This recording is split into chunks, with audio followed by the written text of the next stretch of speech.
அவருடைய அன்பும் அமைதியும் கிறிஸ்துவின் அருளும் தூயாவின் நட்புறவும் உங்கள் அனைவரோடும் இருப்பதாக.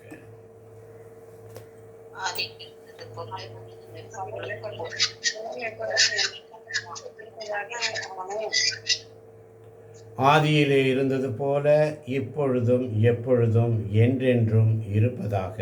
ஆமென். விடுதலை பயணம் 24ஆம் அதிகாரம் 12ஆம் வசனம் மிக அழகாக சொல்லுகிறது. ஆமென். ஆண்டவர் மோசேயை நோக்கி, என்னிடம் மலை மேல் ஏறி வந்து இங்கேயே இரு. அவர்களுக்கு கற்பிக்க நான் எழுதியுள்ள சட்ட திட்டங்கள் அடங்கிய கற்பலகைகளை உன்னிடம் அளிப்பேன் என்றார். ஆமென். அருமையான தேவச்சனமே, தூய ஆவியே, அன்பின் ஆவியே, துணையாளரே,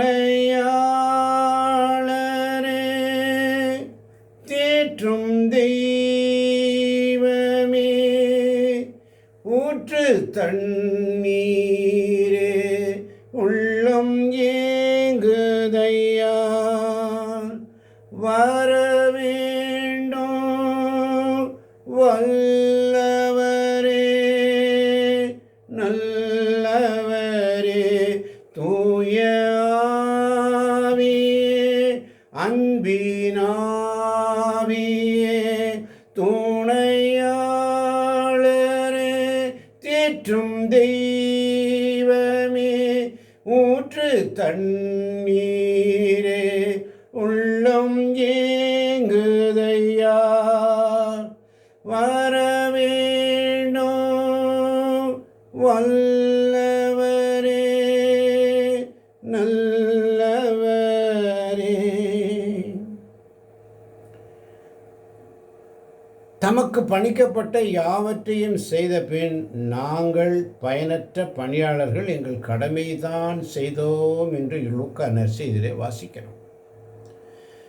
இயேசு கிறிஸ்துவில் பிரியமான என் அருமை தேவச்சனமே, இந்த நாளிலும் நமக்கு கொடுக்கப்பட்ட பணி, நமக்கு அளிக்கப்பட்ட பணி, இறை பணி, இறை மக்களுக்கு நற்செய்தி அறிவித்தல், எளியோர்க்கு நற்செய்தி,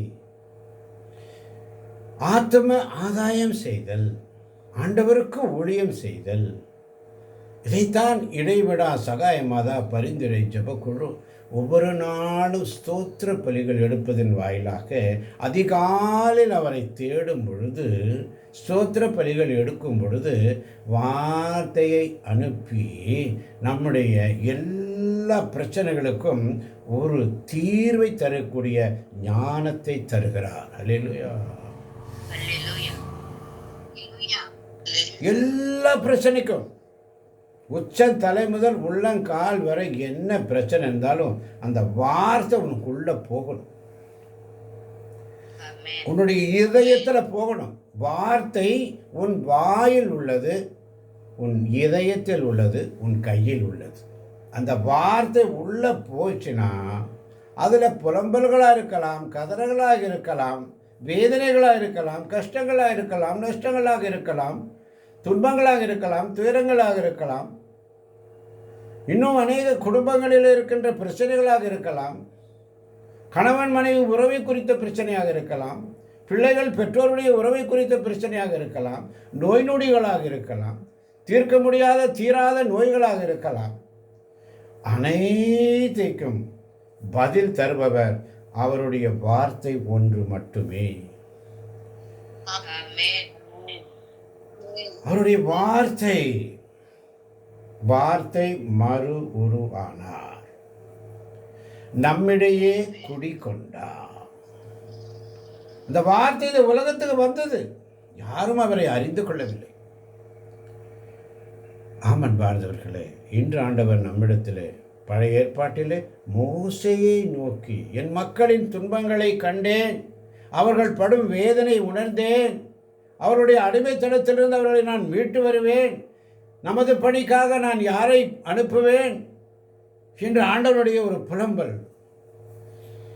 என் மக்கள் அவரின் துன்பங்கள் கண்டேன், அவர் மனம் படும் வேதனை உணர்ந்தேன், அவர் படும் துயர் நான் கேட்டேன்.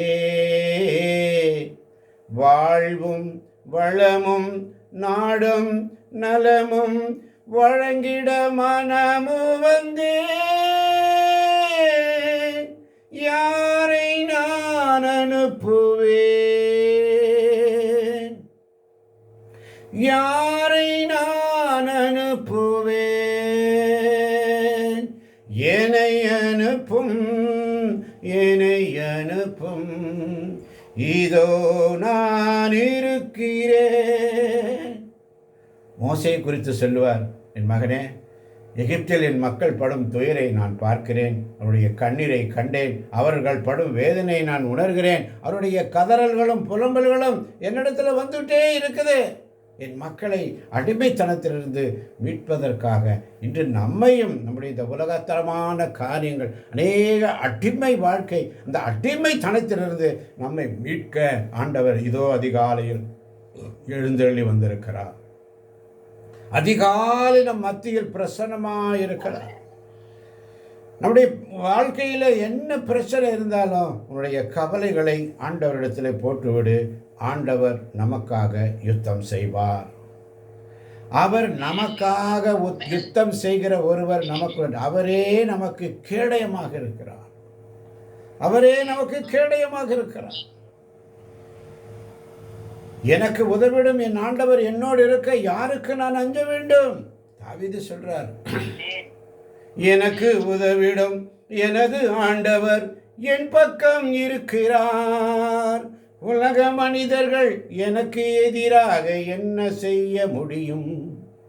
தோல்வி இல்லை நமக்கு, வெற்றி பவனி செல்வோம். தோல்வி இல்லை நமக்கு, வெற்றி பவனி செல்வோம். ஆண்டவர் படைத்த வெற்றியின் நாள் இது. இன்று அகமகிழ்வோம், அக்களிப்போம், அல்லேலூயா பாடுவோம். அல்லேலூயா, தோல்வி இல்லை, அல்லேலூயா, வெற்றியுண்டு. அல்லேலூயா, தோல்வி இல்லை, அல்லேலூயா, வெற்றியுண்டு. ஆண்டவர் படைத்த வெற்றியின் நாள், இன்னைக்கு வெற்றி நாள். அல்லேலூயா. ஒவ்வொரு நாளும் வெற்றியின் நாள், ஒவ்வொரு நாளும் பிறந்த நாள், ஒவ்வொரு நாளும் புத்தாண்டு, புதிய நாள், ஒவ்வொரு நாளும் பிறந்த நாள், ஒவ்வொரு நாளும் கிறிஸ்மஸ், ஒவ்வொரு நாளும் ஈஸ்டர். அல்லேலூயா.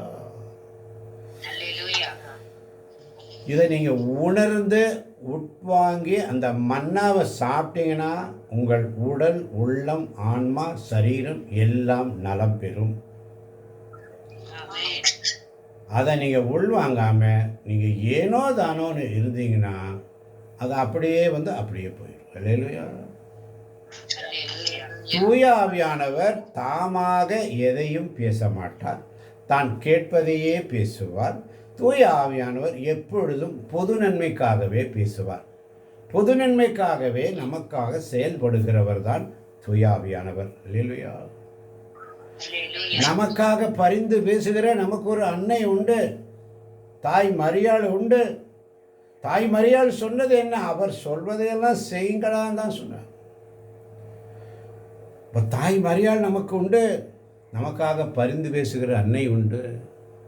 இந்த நாளிலும் அருமையான ஒரு தந்தையாரை நமக்கு அனுப்பி மொய்சனை போல ஆண்டவர் அழைத்து அங்கே இரு, நமக்காக திருப்பலி ஒப்பு கொடுக்கிறேன் என்று சொன்னால் என்ன ஒரு அதிசயம்! இன்னைக்கு என்ன ஒரு அதிசயம்! அதிசயங்களை செய்கின்றவர் நம் மத்தியில் இருக்கிறார்.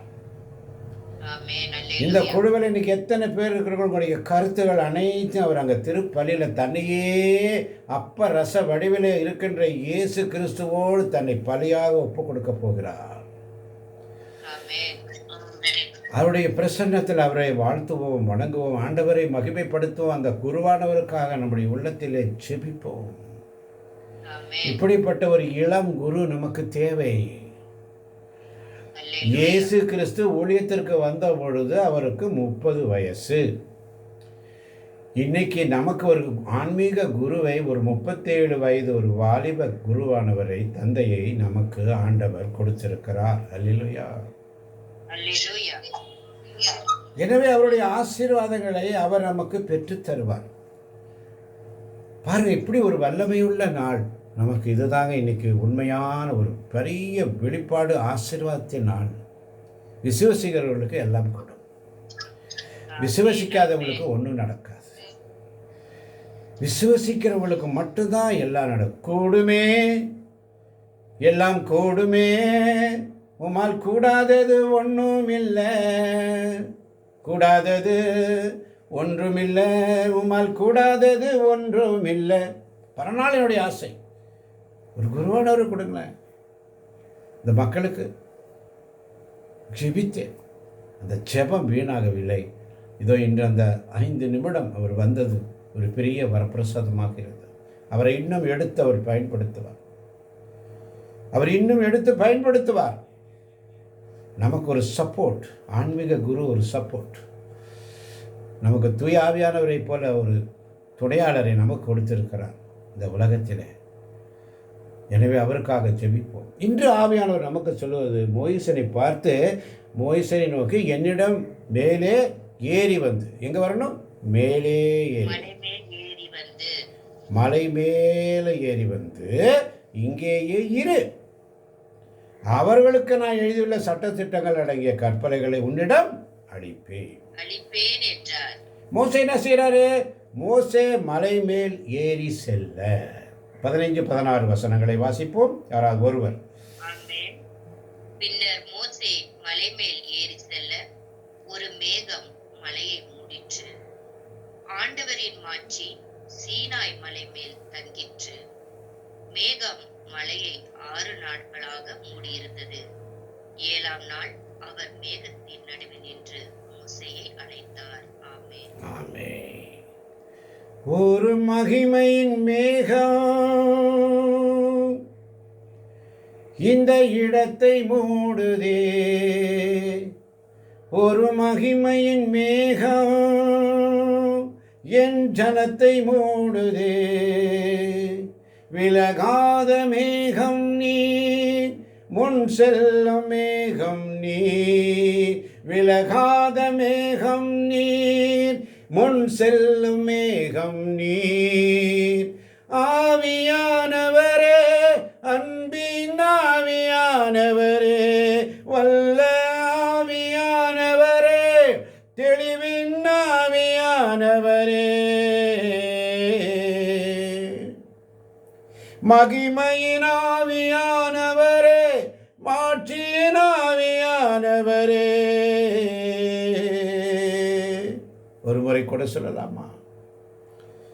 ஒரு மகிமையின் மேகம் இந்த ஜலத்தை மூடுதே, ஒரு மகிமையின் மேகம் இந்த இடத்தை மூடுதே. ஒரு முறை கூட என் பேச்சில், என் மூச்சில், என் சொல்லில், என் செயலில் நீங்க கலந்துருக்கிறீங்கப்பா. உமக்கு ஸ்தோத்திரம் ஆண்டவரே. என் பேச்சில், என் பேச்சில், என் மூச்சில், என் சொல்லில், என் செயலில் நீங்க கலந்துருக்கீங்கப்பா. நீங்க பேசுங்கப்பா. நான் சும்மா இருக்கிறேன் ஆண்டவரே, நீங்க என்னோடு இருந்து பேசுங்க, நீங்க இடைப்படுங்க, பேசுங்கப்பா. என் நினைவில், என் நடத்தையில், என் உணர்வில், என் உயிரில் நீங்க கலந்துருக்கிறீங்கப்பா. நன்றியோடு ஸ்துதிக்கிறோம் ஆண்டவரே. ஒருவரை கூட சொல்லுவோமா? என் பேச்சில், யாராவது ஒருத்தர் சொல்லுங்க, என் பேச்சில், என் மூச்சில், என் சொல்லில், என் செயலில் கலந்திருக்கிறீங்கப்பா. என் நினைவில், என் நடத்தையில், என் உணர்வில், என் உசுரில் கலந்திருக்கிறீங்கப்பா. ஆவியானவரே, அன்பின் ஆவியானவரே, அன்பின் ஆவியானவரே, மகிமையின் ஆவியானவரே, வெளியேற பெற்றவரே, வெளியேற பெற்றவரே, சொல்லுங்க, விலையேற பெற்றவரே. வாய்களை திறந்து சொல்லுங்க, இளையேற பெற்றவரே, வெளியேற பெற்றவரே, என்னை ஆளும் பரிசுத்தரே, என்னை ஆளும் பரிசுத்தரே, நன்றி ஐயா, நன்றி ஐயா, நன்றி ஐயா, நன்றி ஐயா. இந்த வார்த்தைக்காய் நன்றி ஆண்டவரே. இந்த வார்த்தைக்காக நன்றி ஐயா. மோசே மலை மேல் ஏறி செல்ல ஒரு மேகம் மலையை மூடிற்று. ஆண்டவரின் மாட்சி சீனாய் மலை மேல் தங்கிற்று. மேக மலையை 6 நாட்களாக மூடியிருந்தது.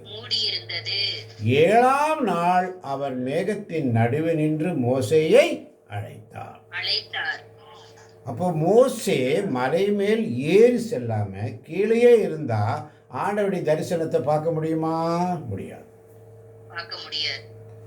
அவர் சொல்ற மாதிரி மேலே மேலே ஏறி போறார். அவர் சொல்ற மாதிரி நீ நடந்தீனா உன்னை தலையாக்குவாரே அல்லாமல் வாளாக்க மாட்டார். உன்னை தலையாக்குவாரே அல்லாமல் வாளாக்க மாட்டார். உங்களை அழைச்சிட்டு மேலே வான்னு சொல்லும் போது மேலே போறாரு. ஏறி செல்ல உடனே பரிசுத்தாவின் வல்லமையுடைய மேக ஸ்தம்பம் அவரை அப்படியே மூடிற்று. அல்லேலூயா.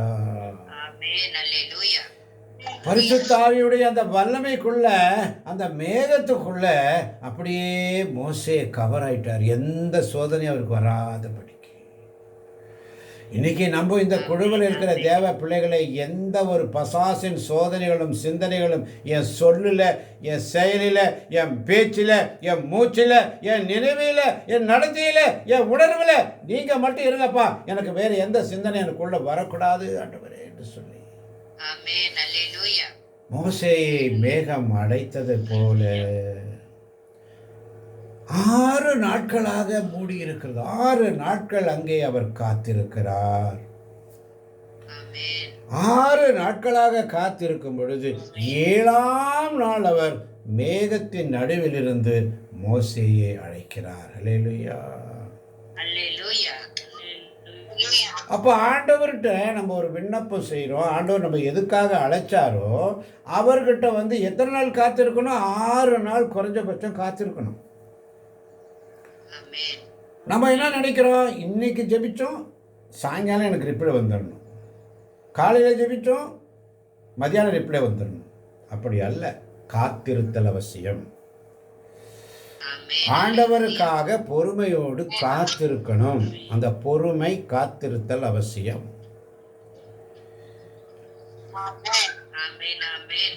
அப்போ 17ஆம் வசனம் சொல்லுது, மலை உச்சியில் ஆண்டவரது மாட்சியின் காட்சி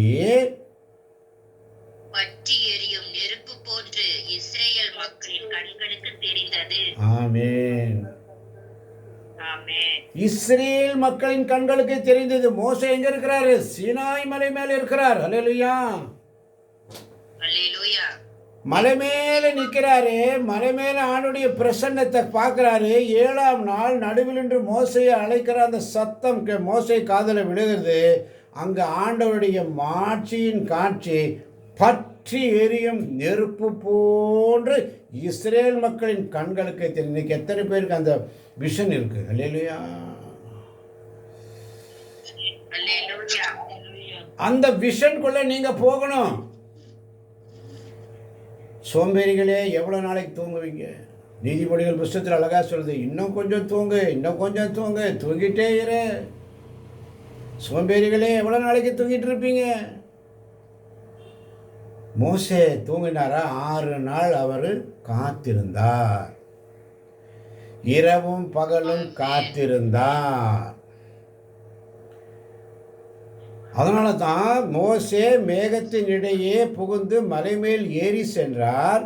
மோசே மலை மேல் 40 பகலும் 40 இரவும் தங்கியிருந்தார். தங்கி இருந்தார். ஆண்டவருடைய சத்தத்தை கேட்பதற்கு 6 நாள் காத்திருந்தார்.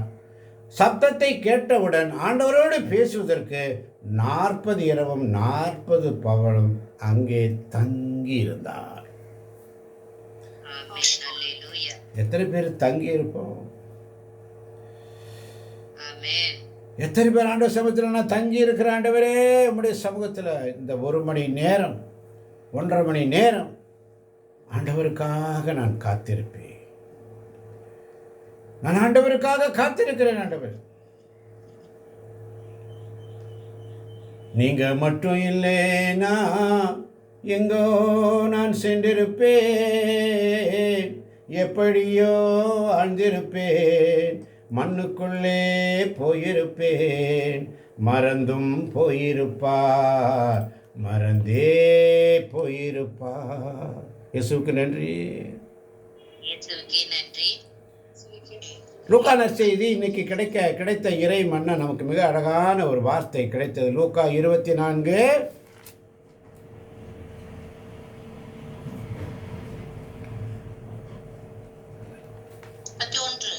வாசிங்க. அப்போது அவர்கள் கண்கள் திறந்தன, அவர்களும் அவரை அடையாளம் கண்டு கொண்டார்கள். உடனே அவர் அவர்களிடமிருந்து மறைந்து போனார். ஆமென். இப்போ மோசே 6 நாள் காத்திருக்கிறார். 7ஆம் நாளில் சப்தத்தை கண்டார்.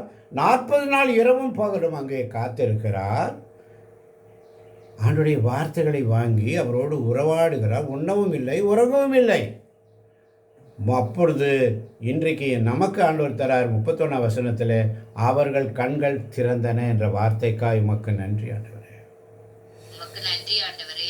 மோசேசன் மலை மேலே இருக்கும் பொழுது கடவுளுடைய மாட்சி, அந்த பிரகாசத்தை கீழே இருக்கிறவங்க, மலை கீழே இருக்கிறவங்க கண்டார்கள். ஆமென். ஆமென். அவருடைய கண்கள் திறந்தார் ஆண்டவர். இங்கே அவருடைய கண்கள் திறந்தன, அவர்களும் அவரை அடையாளம் கண்டு கொண்டார்கள். ஆமென். நம்மளும் அந்த அடையாளம் கண்டு கொள்ளணும். கண்டோம், கேட்டோம், உணர்ந்தோம், புரிந்து கொண்டோம். ரொம்ப அழகான வார்த்தை. இங்கே கண்டு கொண்டார்கள். அல்லேலூயா. அல்லேலூயா. இப்போ இந்த இடத்துல எம்மாவும் சீடர்கள்ட்ட ஆண்டவர் பேசுகிறாரு. 13ஆம் வசனத்தில் பார்க்கிறோம், அதே நாளில் சீடர்களுடன் இருவர் எருசலேமில் ஏறத்தாழ 11 கிலோமீட்டர் தொலைவில் ஒரு ஊருக்கு சென்று கொண்டிருந்தனர். அவ்வூரின் பெயர் எம்மாவு. எம்மாவு. வாசிக்கலாம் 14, 15, 16 வசனங்களை. ஆமென். ஆமென். நிகழ்ச்சிகள் அனைத்தையும் குறித்து ஒருவரோடு ஒருவர் உரையாடிக் கொண்டே சென்றார்கள். இப்படி அவர்கள் உரையாடிக் கொண்டும் வினவிக் கொண்டும் சென்றபோது இயேசு நெருங்கி வந்து அவர்களோடு நடந்து சென்றார். ஆனால் அவர் யார் என்று அறிந்து உணர முடியாதவாறு அவர்கள் கண்கள் மறைக்கப்பட்டிருந்தன. ஆமென். ஆமென். இயேசு வாக் வித் ஜீசஸ். ஜீசஸோடு நடங்க. சோத்திரபலி எடுத்துட்டு அவரோடு நடங்க. ஒருவரோடு ஒருவர் அவர்கள் பேசிக்கொண்டிருந்தார்கள். அவர்கள் ஒருவரோடு உரையாடி கொண்டிருக்கும், வினவி கொண்டிருக்கும் பொழுது இயேசு நெருங்கி வந்து அவர்களோடு நடந்தார். நெருங்கி வருவார். சோத்திரப்பலி எடுத்து நீங்கள் ஒருவரோடு ஒருவர் பேசிக்கொண்டு, ஒருவரோடு ஒருவர் புகழ் மாலை சூட்டிக்கொண்டு, ஆண்டவருடைய வார்த்தைகளை எடுத்து சொல்லி, ஆவிக்குரிய பாடல்களையும் புகழ்பாக்களையும் பாடி சுதிக்கும் பொழுது இயேசு உங்களோடு நடந்து வருகிறார். ஆமென். சத்தமாக வரல பாருங்க. அந்த உள்ளத்தின் ஆழத்திலிருந்து வரல பாருங்க. ஏன்? உங்களுடைய உணர்வுகளுடைய உணர்ச்சிகள் ஜடம் மாதிரி இருக்குது. ஜடம் மாதிரி இருக்குது. சவக்குழியில் இருக்கிற ஜடம் மாதிரி இருக்குது. இறந்து போனவர்கள் ஆண்டவரை சுதிக்க முடியாது. மௌன உலகில் இருப்பவர்களை ஆண்டவரை சுதிக்க முடியாது. அப்போ ஆண்டவருடைய வார்த்தை உனக்குள்ள போகணும்.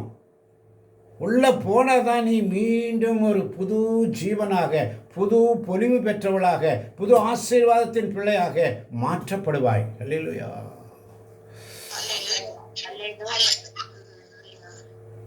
அதனால தான் 16ஆம் வசனம் பாருங்க, இயேசு அவர்களோடு நடந்து சென்றார். 15ஆம் வசனம் கடைசி வார்த்தை. ஆனால் அவர் யாரென்று அறிந்து உணரா முடியாதவர் அவர்கள் கண்கள் மறைக்கப்பட்டிருந்தன. இன்னைக்கு நம்முடைய கண்கள் மறைக்கப்பட்டிருக்கிறது. வார்த்தை நம்முடைய கண்களை குருடாக்கி விட்டது. உங்களுடைய மனம் போன போக்கில், கண் போன போக்கில் வாழ்க்கையில் அப்படியே ஓடிட்டே இருக்கிறோம். என் சொந்த இஷ்டப்படி தான் நான் செய்வேன், என் சொந்த இஷ்டப்படி தான் எல்லாம் பண்ணுவேன். அப்படி இல்லை. மோசையை நோக்கி ஆண்டவர் சொன்ன மாதிரி என் மேடம் ஏறி வந்து இங்கேயே இருன்னு சொல்கிறார். அங்கே போகிறார். அல்லேலூயா. 6 நாள் காத்திருந்தார். 7ஆம் நாள் சப்தத்தை கேட்டார். அல்லேலூயா. 40 இரவும் 40 பகலும் கடவுளோடு பேசினார். அல்லேலூயா. அப்போ இயேசு நெருங்கி வந்து பழைய ஏற்பாட்டில் யாவே கடவுள், தந்தையாம் கடவுள் மோசையோடு பேசுகிறார். இங்கே இந்த புதிய உடன்படிக்கையின் பிள்ளைகள் நமக்கு இயேசு பேசுகிறார். இயேசு நம்மோடு நடந்து வருகிறார். அல்லேலூயா. பழைய ஏற்பாட்டிலே யாவே இறைவனை காண ஆண்டவர் மலைமேல் ஏறி வா, நான் உனக்கு தரிசனம் தருவேன் என்று சொல்லுகிறார். நீ ஏறி வா, இங்கே இரு என்று சொல்லுகிறார், கட்டளைகளை தருவதற்காக. ஆனால் அதே கடவுள் மனிதனாக இந்த உலகத்திற்குள்ளே இறங்கி வந்தார். ஆமென். அவர் இறங்கி வந்து எம்மாவு சீடர்களோடு நடக்கிறார். யாரோடு நடக்கிறாரு? சீடர்களோடு நடக்கிறார். அப்போ நம்மெல்லாம் ஆண்டவருடைய சீடர்கள், முன் குறிக்கப்பட்டவர்கள், முன் அறிவிக்கப்பட்டவர்கள், முன் பெயர் சொல்லி அழைக்கப்பட்ட நம்மோடு இன்னைக்கு என்ன செய்கிறார்? ஆண்டவராக இயேசு கிறிஸ்து நம்மோடு நடக்கிறார். நம்மளோடு நடக்கிறார். எத்தனை பேர் உங்க பக்கத்தில் இயேசு நிற்கிறார் உணர்றீங்க? எத்தனை பேர் சொல்றீங்க, இயேசுவே எனக்கு என்று யாரும் இல்லையே, இயேசுவே எனக்கு என்று யாரும் இல்லப்பா, உம்மை நம்பியே நானும் வாழ்கிறேன், உம்மை தேடியே நானும் அலைகிறேன், பாரு இயேசுவே என்ன பாரு இயேசுவே, கையை பிடிச்சிட்டு என்ன நடத்தும் இயேசுவே, இயேசுவே எனக்கு என்று யாருமே இல்லை, உம்மை நம்பியே நானும் வாழ்கிறேன், உம்மை தேடியே நானும் ஓடுறேன், பாரு இயேசுவே என்ன பாரு இயேசுவே, கையை பிடிச்சிட்டு என்ன நடத்தும் இயேசுவே. உலகம் என்னை வெறுக்கும் போது உடைந்து போகிறேன், நண்புணரிதர் விலகும் போது நெஞ்சு உடையுதேன், உலகம் என்னை வெறுக்கும் போது உடைந்து போகிறேன், நம்பு மனிதர் விலகும் போது நெஞ்சு வலிக்குதே, யாருமில்லை தேற்றிட யாருமில்லை உதவிட, பாரு இயேசுவே என்ன பாரு இயேசுவே, கையை பிடிச்சிட்டு என்ன நடத்தும் இயேசுவே. 30ஆம் வசனம் லூக்கா 24:30 மிக அழகாக சொல்லுகிறது. அவர்களோடு அவர் பந்தியில் அமர்ந்திருந்த போது அப்பத்தை எடுத்து கடவுளை போற்றி விட்டு அவர்களுக்கு கொடுத்தார். ஆமென், ஆமென். இன்னைக்கு திருப்பலியில அதே அப்பத்தை பெற்று நம்முடைய அருள் தந்தை அவர்கள், லியோ அவர்கள் நமக்காக அந்த அப்பத்தை பிடுதலிலே நம்ம ஒவ்வொருவரையும் ஒப்பு கொடுத்து ஜெபித்திருப்பார். ஹல்லேலூயா. அப்போது அவர்கள் கண்கள் திறந்தன. நம்முடைய கண்கள் திறக்கப்படட்டும் ஆண்டவரே. அவர்களும் அவரை அடையாளம் கொண்டார்கள். உடனே அவர்கள் அடையாளம் கண்டு கொண்டார்கள் என்ற உடைய வார்த்தைக்காய் உமக்கு நன்றி ஆண்டவரே. அந்த எழுந்தேற்றத்தின் போது ஒரு நிமிஷம்தான் அந்த அப்பத்து ரசத்தை எடுத்து தூக்கி காட்டும்போது கிறிஸ்துவின் உடல் ரத்தம் என்று சொல்லும்பொழுது, ஆண்டவரே நீர் என் உள்ளத்தில் எழுந்தருள் வர நான் தகுதியற்றவன், ஒரு வார்த்தை சொல்லும் என் ஆன்மா குணமடையும் என்ற அந்த நூற்று தலைவரின் ஜெபத்தை போல இன்று நம்முடைய கண்கள் திறக்கப்படட்டும். வார்த்தைக்காய் மக்கள் எங்கள் கண்கள் திறக்கட்டும் ஆண்டவரே. நாங்கள் உண்மை அடையாளம் கண்டு கொள்கிறோம் ஆண்டவரே. ஆனால் நாங்கள் நீர் யார் என்று அறிந்து கொள்ள முடியாதவாறு எங்கள் கண்கள் மறைக்கப்பட்டிருக்கிறது. இன்று எங்களுடைய கண்கள் திறக்கட்டும் ஆண்டவரே. பிள்ளைகளை ஒவ்வொருவரையும் ஆசீர்வதியும் பலப்படுத்தும். எங்கள் மனக்கண்களை நீர் திறந்தருளும் ஆண்டவரே. ஒவ்வொரு பிள்ளைகளுடைய கரங்களில் ஒப்புக் கொடுக்கிறேன். பிள்ளைகளை உச்சத்தலை முதல் உள்ள கால் வரை நீர் வழி நடத்தும் ஆண்டவரே. எண்ணங்கள், இயக்கங்கள், துன்பங்கள், துயரங்கள், பாடுகள், கஷ்டங்கள், நஷ்டங்கள், எத்தனை துன்பங்கள் இருந்தாலும் நீர் பார்த்து கொள்வீர் ஆண்டவரே. அஞ்சாதீர்கள், அஞ்சாதீர்கள். மோசே சொன்னது போல ஆண்டவர் உங்களோடு இருக்கிறார். அவர் உங்களுக்காக யுத்தம் பண்ணுவார். அவர் உங்களுக்காக நடுவில் இருக்கிறார், உங்களோடு நடக்கிறார். நம்முடைய கண்கள் அதை தெரிந்து கொள்வதில்லை. அதை புரிந்து கொள்ள வேண்டுமென்றால் இறை ஞானம் அவசியம். இறை ஞானத்திற்காக ஆண்டவரிடத்தில் ஜெபிப்போம். ஆண்டவரே, எங்கள் மன கண்களை திறந்திரலும். தாவீதின் மகனே எனக்கு இரங்கும். ஆண்டவரே, தாவீதின் மகனே எனக்கு இரங்கும் என்று உரத்த குரலில் அவன் கூப்பிடும் பொழுது இயேசுவை திரும்பி பார்க்க செய்தார். நான் உனக்கு இதை செய்ய முடியும் என்று நீ நம்புகிறாயா? ஆம் ஆண்டவரே, நான் நம்புகிறேன். என்ன செய்ய வேண்டும்? நான் மீண்டும் பார்வை பெற வேண்டும். அந்த வார்த்தைக்காய் உமக்கு ஸ்தோத்திரம் ஆண்டவரே. இங்க இருக்கின்ற ஒவ்வொரு பிள்ளைகளும் மீண்டும் பார்வை அடையணும் ஆண்டவரே.